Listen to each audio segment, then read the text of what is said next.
Hi అండి, welcome back to our channel. అందరూ ఎలా ఉన్నారు? ఈరోజు ఎగ్తో రెసిపీ.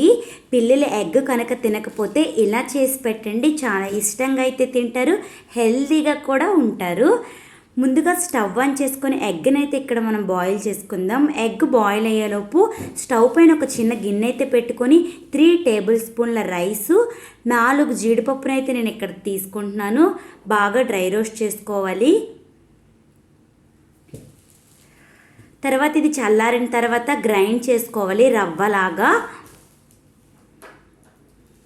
ఈ రవ్వను పక్కన పెట్టుకొని స్టవ్ ఆన్ చేసుకొని ఒక చిన్న గిన్నె పెట్టుకొని కొద్దిగా ఆయిల్ వేసుకొని, ఆయిల్ వేడెక్కిన తర్వాత కొద్దిగా ఆవాలు, వాము జీలకర్ర డైజెషన్కి బాగా ఉపయోగపడతాయని అందరికీ తెలుసు. వేసుకొని ఇది బాగా వేగిన తర్వాత నేను హాఫ్ క్యారెట్ని తురుముకున్నాను. క్యారెట్ని కూడా అందులో వేసి బాగా వేగిపోవాలి. ఇక్కడ నేను హాఫ్ క్యారెట్ని తీసుకుంటున్నాను. ఈ రెసిపీ 1 ఇయర్ ప్లస్ బేబీస్ నుంచి పెట్టచ్చు.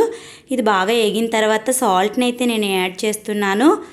1 ఇయర్ ప్లస్ బేబీస్ కాబట్టి సాల్ట్ వేయచ్చు, బట్ సాల్ట్ని తక్కువగా వేయడమే బెస్ట్. ఇంకా 250 ml వరకు వాటర్ని అయితే వేసుకున్నాను. వాటర్ బాగా కెరిలినాక మనం పక్కన పెట్టుకున్న ఈ రవ్వని కొద్ది కొద్దిగా వేసుకుంటూ ఉండలు లేకుండా ఉడికించుకోవాలి.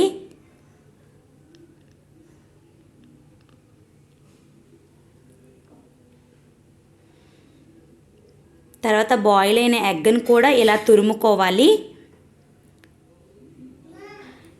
ఈ ఎగ్ని కూడా అందులోనే వేసుకొని దగ్గరగా అయ్యేంత వరకు బాగా కలుపుకోవాలి.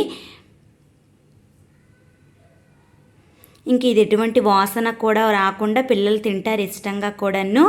1 ఇయర్ ప్లస్ బేబీస్కి అయితే పెట్టండి, ఇష్టంగా కూడా తింటారు. ఇంకా సర్వ్ చేసుకొని మీ పిల్లలకైతే తినిపించండి. ఇక్కడ మా బాబుకు కూడా ఇదే ఫుడ్ని అయితే నేను తినిపిస్తున్నాను, చాలా ఇష్టంగా తింటాడు.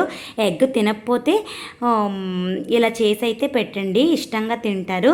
ఇంకా ఎగ్తో చాలా రెసిపీస్ అయితే నేను చేయబోతున్నాను, ఆల్రెడీ ఒకటి చేశాను.